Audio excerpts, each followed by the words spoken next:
TV ഒന്ന് on ചെയ്യുക, ഈ മുഖ്യമന്ത്രിയുടെ മുഖത്തേക്കൊന്ന് നോക്കുക. നമ്മളെപ്പോലെ തന്നെ ഒരു മനുഷ്യനല്ലേ അവരും. ഒരു പട്ടി പേപ്പട്ടി കടിക്കാൻ വരുവാന്ന് വിചാരിക്കുക. ഒരു എക്സാമ്പിൾ പറയാം. പേപ്പട്ടി കടിക്കാൻ വരുവാണ്, നമ്മളൊരു കുന്നിൻ്റെ അടുത്താണ്, ഫ്രണ്ടിൻ്റെ അമ്മ വണ്ടി ഓടിച്ചുകൊണ്ടിരിക്കുക. ഇവർ പുറകിരുന്ന് വർത്താനം മിണ്ടരുത്. എന്തായാലും ചെറിയ ചെറിയ കാര്യങ്ങളൊക്കെ ടെൻഷൻ അടിച്ചിരിക്കുന്ന സമയത്ത് ഞാനെപ്പോഴും പറയും, TV ഒന്ന് ഓൺ ചെയ്യുക, ഈ മുഖ്യമന്ത്രിയുടെ മുഖത്തേക്കൊന്ന് നോക്കുക. നമ്മളെപ്പോലെ തന്നെ ഒരു മനുഷ്യനല്ലേ അവരും. അവരൊരു ദിവസം നേരിടുന്ന പ്രശ്നങ്ങളും നമ്മളൊരു ദിവസം ഫേസ് ചെയ്യുന്ന പ്രശ്നങ്ങളും നമ്മളൊന്ന് കമ്പയർ ചെയ്ത് നോക്കുക.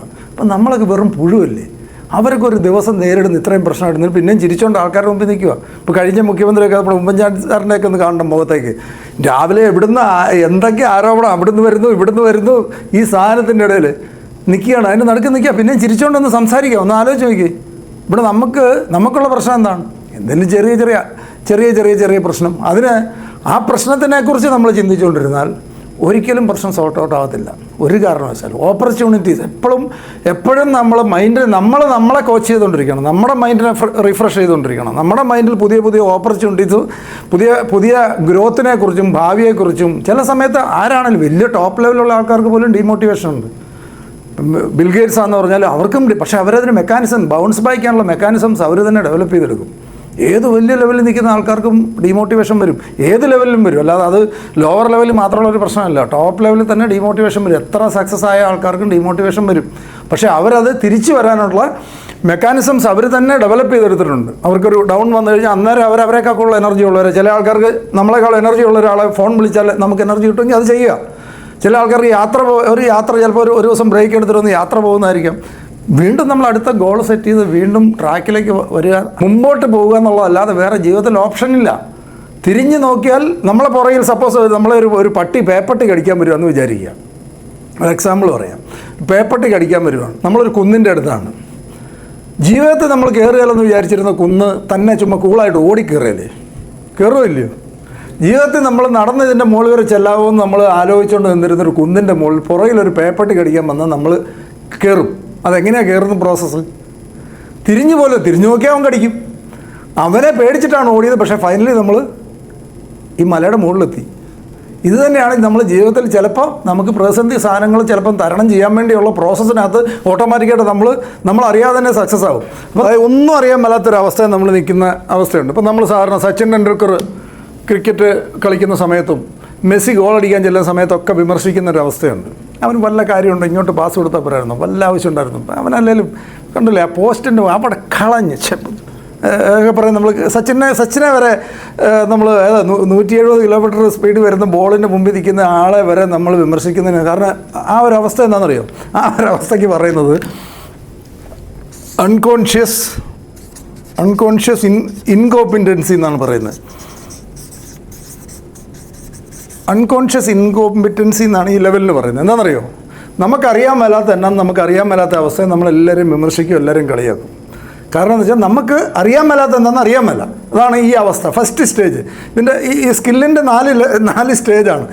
ഈ ഫസ്റ്റ് സ്റ്റേജിൽ നിൽക്കുന്ന ധാരാളം പേരുണ്ട്. നമുക്കറിയാൻ മേലാത്ത എന്താണ്.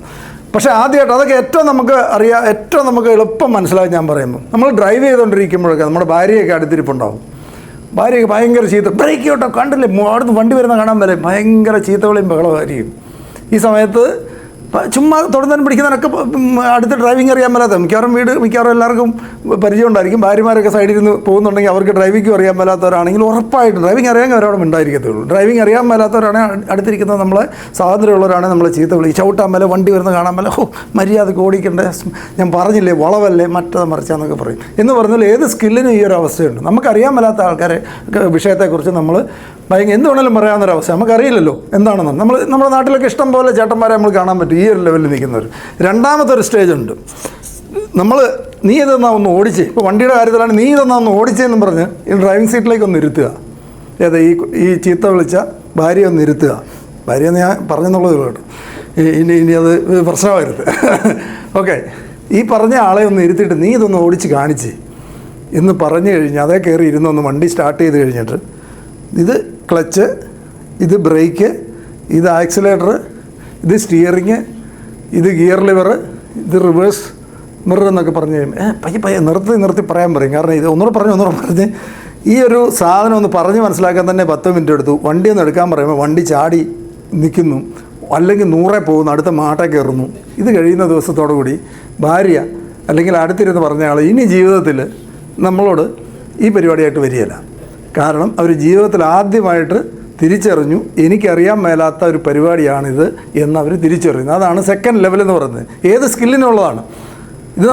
നമ്മൾ ആ ആദ്യത്തെ ഭാഗത്ത് ഭയങ്കര ഓവർ കോൺഫിഡൻസ്, നമ്മൾ നെഞ്ചൊക്കെ വിരിച്ച് ആരെക്കുറിച്ചും പറയും. രണ്ടാമത്തെ സ്റ്റേജ് എന്ന് പറഞ്ഞാൽ നമ്മൾ തിരിച്ചറിഞ്ഞു. അതിനെയാണ് പറയുന്നത് കോൺഷ്യസ് ഇൻകോമ്പിറ്റൻസി എന്നാണ് പറയുന്നത്. കോൺഷ്യസ് ഇൻകോമ്പിറ്റൻസി, അതായത് നമ്മുടെ അറിവില്ല എന്നുള്ളത് നമ്മൾ കോൺഷ്യസ് ആയി, നമുക്ക് മനസ്സിലായി ഇതെനിക്ക് അറിയാൻ മേലാത്ത ഒരു പരിപാടിയാണ് എന്ന് മനസ്സിലായി. ഇത് ഏത് സ്കില്ലും നമ്മൾ ഡെവലപ്പ് ചെയ്യുന്നതിനകത്ത് ഒരു പ്രോസസ്സാണിത്. മൂന്നാമത്തെ സ്റ്റേജ്